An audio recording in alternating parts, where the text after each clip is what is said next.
Please اس شو کے بعد نا ضرور قرآن مجید ترجمے والا کھولیے گا اور سورہ مریم سورہ نمبر 19 ہے آیت نمبر 88 سے لے کے 92 تک غور کیجیے گا کہ اللہ تعالیٰ اس میں کیا بیان کر رہے ہیں.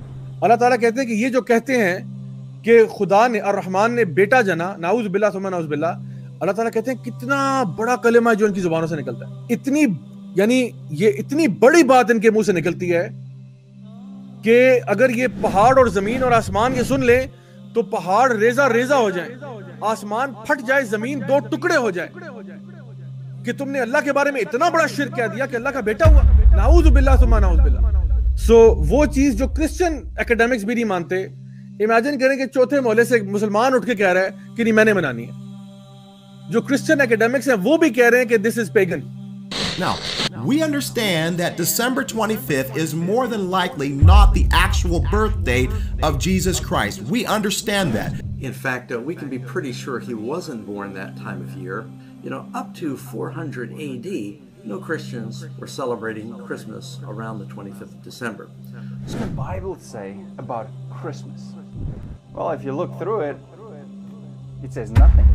Absolutely nothing. It doesn't even mention the date of Jesus' birth. یعنی یہ جتنی بھی میں نے آپ کو باتیں بتائی ہیں یہ میں نے کسی علامہ کا فتویٰ نہیں سنایا آپ کو، میں آپ کو کرسچن سورسز سے کوٹ کر کے بتا رہا ہوں کہ this is the history and the origin of the Christmas festival.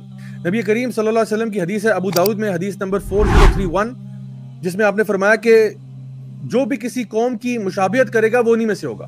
تو صحابہ کہتے ہیں ہمیں تو بڑی خوشی ہوئی یہ بات سن کے کیونکہ ہم تو نبی سے محبت کرتے تھے اور یہ ان کے ایکشن میں نظر بھی آتا تھا کہ وہ محبت کرتے تھے. تو they would act like him, they would be like him, they would try کہ ہم نبی کی سنتوں کو فالو کریں. لیکن آج ہم مسلمان ہوتے ہوئے کس کی سنت کو فالو کرنا چاہتے ہیں؟ یعنی وہ چیز جو کہ کرسچن اکیڈیمکس بھی کہہ رہے ہیں کہ بھئی ہمارا کوئی تعلق واسطہ نہیں ہے اس سے، یہ پیگن ہے، یہ شرک ہے، وہ بھی کہہ رہے ہیں شرک ہے اور مسلمان کہہ رہے ہیں نہیں میں نے کرنی. انا للہ و انا الیہ راجعون. سیریسلی شرم کا بہت شرم کا مقام ہے. آج اگر کوئی کرسچن جو ہے وہ کوئی غریبوں کو کھانا کھلانے کے لیے کوئی چیریٹی بناتا ہے تو ہم ان کے ساتھ ہیں. اگر وہ یتیموں کی مدد کرنے کے لیے کوئی چیریٹی بناتا ہے ہم ان کے ساتھ ہیں بیکاز یہ تعاون علی البر ہے. لیکن اگر وہ کہتے ہیں کہ آؤ شرک میں ایک چیریٹی بناتے ہیں، آؤ سب مل کے شرک کرتے ہیں، تو اس میں ہم ان کا کبھی بھی ساتھ نہیں دے سکتے. شرم سے ڈوب مرنے کا مقام نہیں ہے مسلمانوں کے لیے کہ مسلمان کہ نہیں جی ہم تو لائٹیں لگا رہے ہیں، اس میں کیا ہے، ہم تو جی یہ بتیاں لگا رہے ہیں، ہم تو کرسمس ٹری لے کے آ رہے ہیں جو کہ ایک پیگن فیسٹیول ہے. یعنی آپ سوچیں کہ انسان کی یعنی ڈاؤن فال کا کیا، اس سے نیچے انسان کہاں جائے گا. وہ جو لا الہ الا اللہ پڑھنے والے لوگ تھے کہ ہم کسی کی عبادت نہیں کرتے سوائے اللہ سبحانہ تعالیٰ کے، وہ اس قسم کی شرکیہ چیزوں میں پارٹیسپیٹ کر رہے ہیں، اپنی آخرت کو داؤ میں لگا رہے ہو. قرآن مجید میں اللہ تعالیٰ فرماتے ہیں ان الشرک لظلم عظیم، سب سے بڑا ظلم جو اس کائنات میں ہو رہا ہے وہ شرک ہو رہا ہے کہ اللہ تعالیٰ تمام گناہوں کو معاف کر سکتا ہے لیکن شرک کو معاف نہیں کرے گا. انسان کے اندر رائی برابر بھی شرک آ جائے، ہلکا سا بھی، یعنی اللہ کے علاوہ آپ ایک کسی مکھی کو بھی ساتھ شامل کر لیں تو یہ اتنا بڑا گناہ ہے. اللہ تعالیٰ کہہ رہے ہیں میں تمام گناہ چاہوں تو معاف کر دوں لیکن شرک معاف نہیں کروں گا.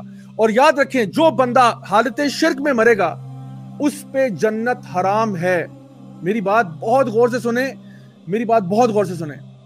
کبھی کبھار ہم اپنی اگنورنس میں نا، ہم اپنی جہالت میں ایسے کفریہ کلمات نکال دیتے ہیں، ایسی کفریہ حرکتیں کر دیتے ہیں، ایسے شرکیہ اعمال کر بیٹھتے ہیں کہ ہمیں آئیڈیا ہی نہیں ہوتا کہ شاید ہمارے تمام کام ضائع ہو چکے ہوں.